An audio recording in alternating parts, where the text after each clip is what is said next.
one of the biggest pension funds in Canada could be in serious trouble and is involved with the World Economic Forum. No, it's not just the FTX scandal. There are other things that I have since found out since we did last Friday's or Thursday's video that I think are very, very important to shove to the front of people's minds, because this is just unbelievable. So first of all, let's head over to the World Economic Forum's website. And here we have, since January 2020, President and Chief Executive Officer, Ontario Teachers Pension Plan, responsible for advancing Ontario Teachers Pension Plan global effectiveness across the entire enterprise. Okay, let's see what else it says here. Also oversees the investment teams operating in the international offices to set strategy, review investment proposals, manage key relationships, and optimize the allocation of resources. Now, he's a contributor at the World Economic Forum. And I thought what was interesting is it says that he has some oversight into the international operation, which I'm sure is where this FTX debacle came into that department. So who is responsible for losing that $90 million? And why is the mainstream media not bringing this up? In fact, as I'm going to show you, the way the government wants you to see this is they don't want you to see this, and they don't want you to know this. So are they hiding something? Well, I think they might be, because when you really get into this stuff, it just gets really strange, let's say, to say the least. So he's got a blog on the World Economic Forum's website. Let's read his blog, some snippets from it. It's on the World Economic Forum's website. A link is right there. At Ontario Teachers Pension Plan, we look after the retirement security of 329,000 teachers. We also invest in Ponzi schemes, subprime mortgage insurance, and all the likes, all those safe investments that 329,000 teachers rely on. Our risk department, absolutely phenomenal. We just let 90 million just straight down the plug hole. But don't worry about that. It's only 90 million. It's only a little bit of our funds. I mean, God, if you work for a massive company and you lose 90 million, just don't expect any consequences for that. It's not your fault. Just forget about it. It's just so ridiculous. Okay, so and this investing philosophy guides our thinking every day. Okay, did it guide your thinking when you invested in FTX, when you bought into subprime mortgage insurance? Because it's all been good. Subprime mortgage insurance is all great. You're collecting high premiums whilst people are paying their mortgage. But then, of course, if you go into a major recession, if not a depression, and people start to default on their mortgage, you're in serious trouble. And I can't even find the amount of money that they are invested into this. Their liability could be absolutely astronomical. We just don't know what their liability is for this subprime mortgage insurance. For all we know, it could be 10% of their assets. It could be 40% of their assets. We really have no idea about that, and nobody even knows about it. I mean, we are literally the only ones in Canada discussing this right now. Nobody has talked about this at all. I was the first one to find out about this, and I don't understand how that's possible. I'm no expert. I'm not a genius. And it just takes, doing some research to find out this sort of stuff. Crazy. We are one of the largest pension plans, and this scale means that we can influence and affect real change in the world. This sounds exactly like the global elite, doesn't it? We can influence and change the world. It's exactly what Sam Bankman-Fried said himself. He wants to change the world. Is it possible that they could have met up at the World Economic Forum? I mean, after all, another investor, is it just a coincidence that another investor was BlackRock and Larry Fink is on the board of trustees at the World Economic Forum? Chrystia Freeland on the board at the... I mean, Canada is just completely involved with the World Economic Forum. We had Danielle Smith talking about the involvement with the Alberta Health Service. There's all this stuff we don't know about it. And then in February, when the trucker protest was going on, and somebody from Oshawa, asked the member of parliament at Oshawa to ask, it was one of his constituents, to ask who's involved with the World Economic Forum, they said, that is disinformation. That is misinformation. And that is an insult to all your constituents, to people like me, people like you, who we've seen this video. We know what Klaus said. When you brought the Young Global Leaders Program here for executive education and the Schwab Fellows. But there are 2 countries in the world now in which the young global leaders have emerged. Tell us just a bit about that in terms of the governance. Yes, actually, this notion to integrate young leaders is part of the World Economic Forum since many years. And I have to say, when I mention now names like Mrs. Merkel, even Vladimir Putin and so on, they all have been young global leaders of the World Economic Forum. Mm-hmm. But what we are very proud of now, the young generation, like Prime Minister Trudeau, President of Argentina and so on, that we penetrate the cabinets.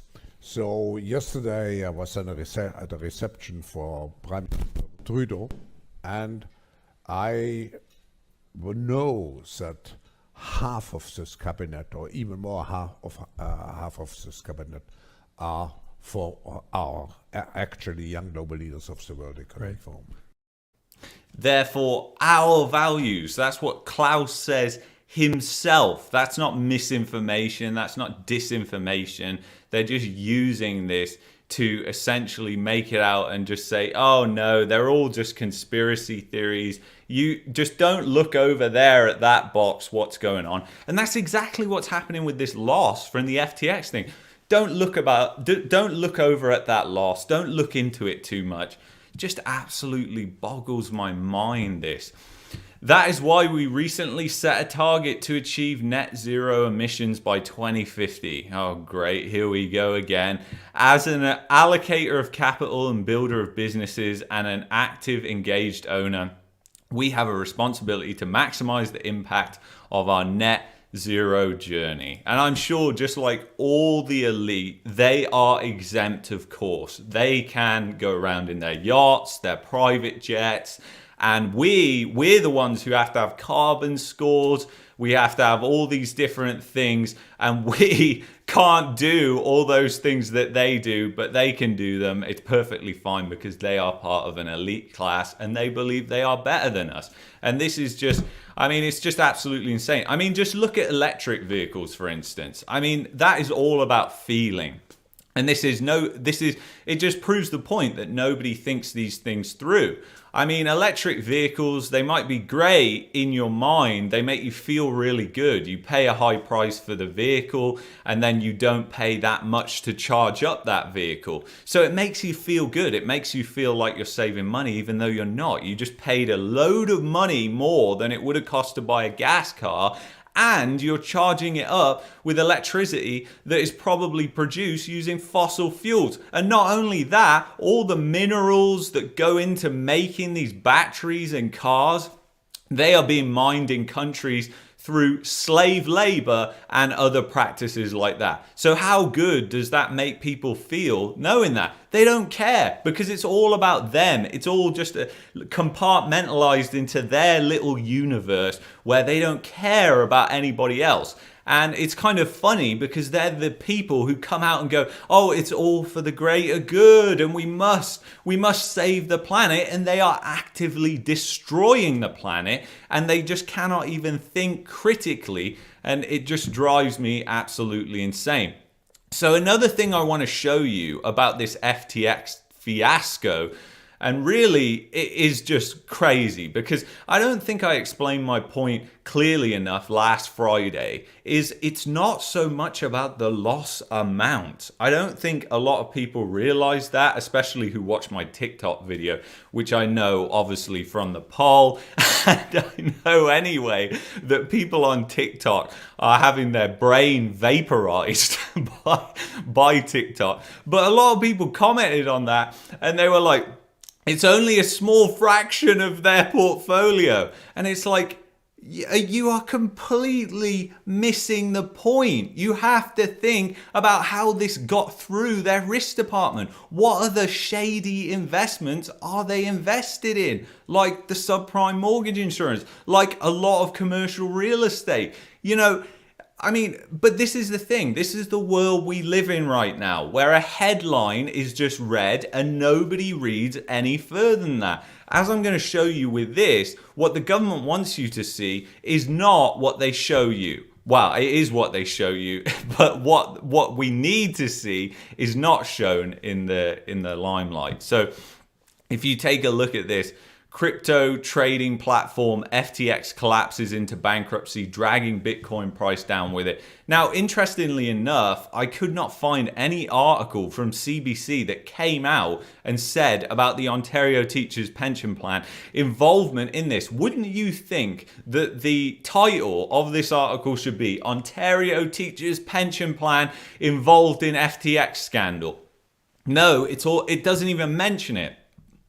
And then it says 130 affiliated companies also insolvent. So let's see what else it says. So as I've said before, you can pretty much tell what they want you to see by how far down the article you have to go to find the information that you're looking for.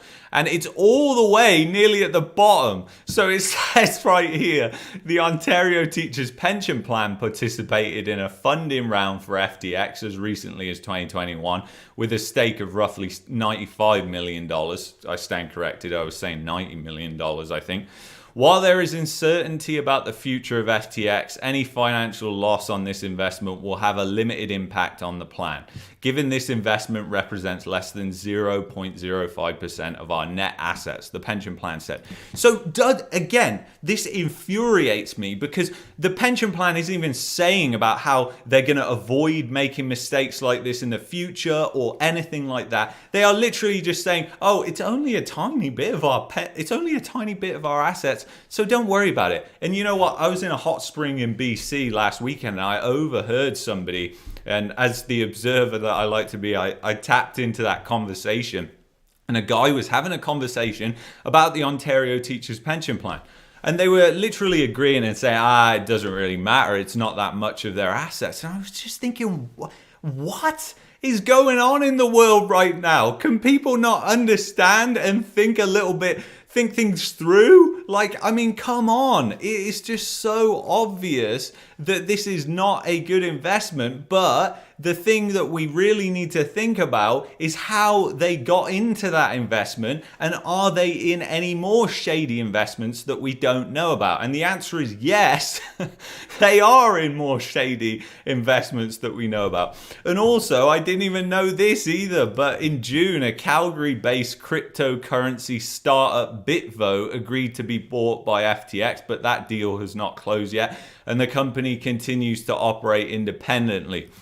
And we talk about that artificially stimulated economy. And of course, Alberta was one of the biggest recipients of government stimulus during the pandemic.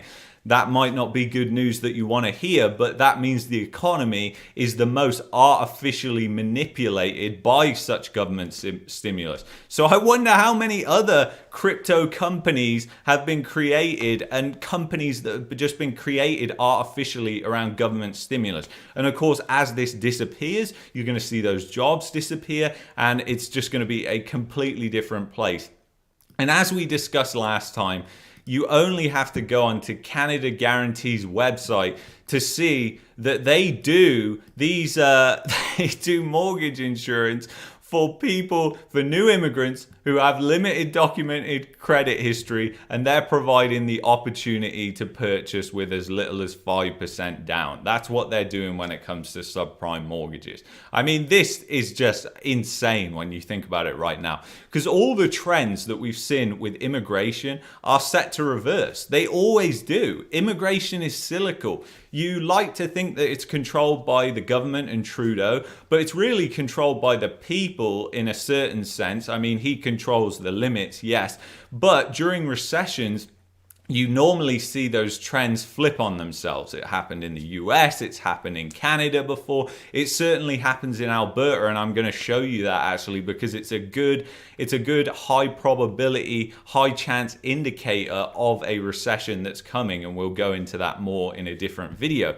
But it's kind of insane when you think about this. Like, all of this you can just go online and find out, yet nobody does and nobody wants to know about it. It's all just about, oh well, it's just a little portion of the pension plan, so it doesn't matter. And again, this is all about financial responsibility. It's about responsibility in general. If you do not take ownership, if you don't take responsibility for the mistakes you make, whether it be in life or your finances, you will never ever learn from them, because your brain is at a conflict and it just cannot learn when you do that to yourself. So just think about what they're doing here, because if they're doing that at the actual pension plan, they're probably going to make more mistakes going forward, and we already know that they are invested in subprime mortgage insurance heading into a recession. So anyway, if you enjoyed this video, you might like that one there. You might also like that one there. Please join my free email list to stay in touch with me. I will not spam you, I promise.